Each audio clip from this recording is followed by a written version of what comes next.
এই কোনে যাচ্ছিস দাদা? কি হলো ভাই, গাড়ি আটকালেন কেন? কারা আপনারা? কি রে ভাই, দেখে তো মনে হয় ভদ্রঘরের সন্তান, তাই এমনি যাচ্ছিস কেন? কেন ভাই, এমনি যাচ্ছি তাই কি হয়েছে? এমনি তো যেতেই পারি। যাতে পারিস তুই ভালো কথা, কিন্তু এই যে ছোট একটা সাঁকো এর পথে তুই গাড়ি তুলেছিস কেন? এ ভাই, তা গাড়ি তুললিস তো কি হয়েছে? আমার গাড়ি রয়েছে, এখন তাকে আমি গাড়ি সাগর ওই পাশে ফেলাইতে আসবো? এ ভাই, কি সমস্যা তো? দেখতে পাচ্ছিস এমনি একটা ছোট বাঁশের সাঁকো, এরপর দিয়ে মোটরসাইকেল তুই কোন বিবেকে উঠেছিস? এমনি মানুষজন চলাফেরা করতে পারে না, 2 দিন পর পর ভেঙে যায়। আবার মানুষজন ঠিক করে, কোন বিবেকে মোটরসাইকেল উঠেছিস তুই? তুই এই যে সাগর পরে গাড়ি উঠেছিস না, এই জন্যই এই সাগর পরে গাড়ি উঠানোর জন্য তোর 5,000 টাকা জরিমানা। এ ভাই, আপনাদের সাহস তো মেলা। আপনারা জানেন আমি কিনা? আমার বাপ যদি জানতে পারে যে আপনারা এই জায়গায় আটকায় আমার কাছ থেকে টাকা চাচ্ছেন, তাহলে বলে আপনাদের এই এলাকায় থাকাই বলে সমস্যা হয়ে যাবে। শোন, তোরা তো ক্ষমতা আমি দেখতে চাইনি। এই সাঁকোটা জনগণের পরিশ্রমের টাকায় করা।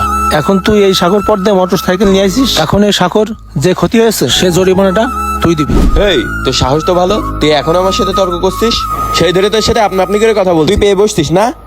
এই তুই জানিস এরকম সাগর খরচ আমাদের প্রতিদিনের পকেট খরচ। আমার সাথে এসে তুই ফাজলামি মারছিস। দাঁড়া, কল দিচ্ছি, কল দিয়ে তোর এখনই গোষ্ঠী মারছি। শোনেন ভাই, আগে আমার কথাগুলো শোনেন, তারপরে আপনার যা মনে হয় আপনি তাই করেন। বলেন। শোনেন ভাই, এই নদীতে যখন এই সাগরটা ছিল না, তখন জানেন আমরা কত কষ্ট করে এই নদী পার হয়েছি। আর মানুষ খেয়ে না খেয়ে মানুষের কষ্টের টাকা দিয়ে এই সাগর তৈরি করেছে। আর একটা সময় ছিল যে এই নদীটা মানুষ পার হতে পারতো না, তখন এই কেউ যদি অসুস্থ হয়ে যেত তারে নিয়ে নিয়ে আনা নেওয়া করার জন্য অনেক সমস্যার ভিতরে পড়তে হইতো। তাছাড়া ভাই, এই সাঁকোটা যখন বানাইছে, এই গ্রামবাসীর যত অর্থনের টাকা দিয়ে এই সাঁকোটা বানাইছে।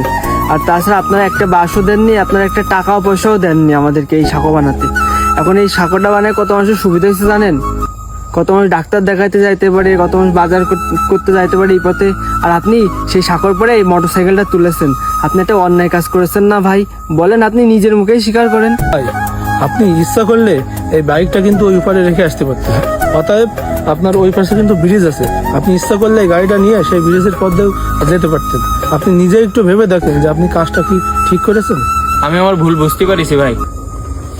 আসলে এই একটা সাগর উপরে যে এই গ্রামের মানুষগুলোর এত উপকার হয়, তাদের জীবনযাত্রা যে এতটা চেঞ্জ হয়েছে আমি আসলেই জানতাম না। আর আপনারা যেভাবে আমাকে বুঝালেন, এইভাবে আগে কেউ আমাকে বুঝায়নি। তো ভাই, আমি আমার ভুল বুঝতে পারিছি ভাই। আপনাদের ব্রিজ মেরামতের জন্য প্রতি মাসে যে খরচ হয়, তার থেকে প্রতি মাসে আপনাদের 10,000 করে টাকা দেওয়ার ব্যবস্থা আমি করে দেবো। ভিডিওটি কেমন হয়েছে অবশ্যই কমেন্ট করে জানাবেন। আর আমাদের ভিডিও যদি আপনার কাছে ভালো লেগে থাকে তাহলে অবশ্যই ফলো করতে ভুলবেন না।